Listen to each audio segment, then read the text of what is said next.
রণবীর কাপুরের মা নিতু কাপুর রণবীর আলিয়ার সঙ্গে একসঙ্গে একই ফ্ল্যাটে থাকেন না, তিনি আলাদা একটি ফ্ল্যাটে থাকেন। না, রণবীর আলিয়া আর রাহা একটি ফ্ল্যাটে থাকেন, যেটা রণবীর আলিয়া বিয়ের আগে থেকে যে ফ্ল্যাটে থাকতেন সেই ফ্ল্যাটে রণবীর আলিয়া আর রাহা থাকে। আর রণবীর কাপুরের ফ্ল্যাট থেকে একটুখানি কয়েক মিনিট দূরে নিতু কাপুরের ফ্ল্যাট আছে, সেখানেই নিতু কাপুর থাকেন।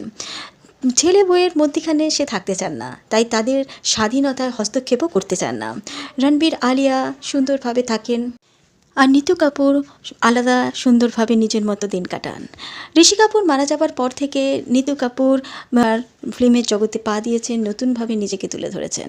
নিতু কাপুর রণবীর আলিয়ার বন্ডিং খুব ভালো। মিষ্টি রাহা তার ঠাকুমা নিতু কাপুরকে ভীষণ ভালোবাসেন, নিতু কাপুরও রাহাকে ভীষণ ভালোবাসেন। মাঝে মধ্যেই আমরা দেখি রণবীর আলিয়া নিতু কাপুর একসঙ্গে তিনজনে ভ্যাকেশনে যাচ্ছে। তাদের এই সুন্দর পিকচার আমাদের মনকে ভরিয়ে দেয়।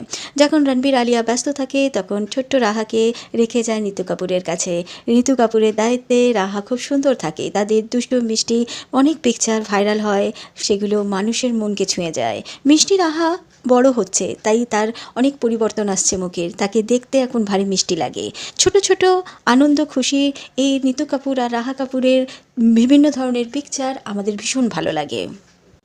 আদের জাইনের বিয়েতে নিতু কাপুর, আলিয়া, রিধিমা কাপুর, সবাই, করিনা, করিশ্মা, রণবীর কাপুর সবাই একসঙ্গে সুন্দরভাবে এনজয় করেছেন আদের জাইনের বিয়ে।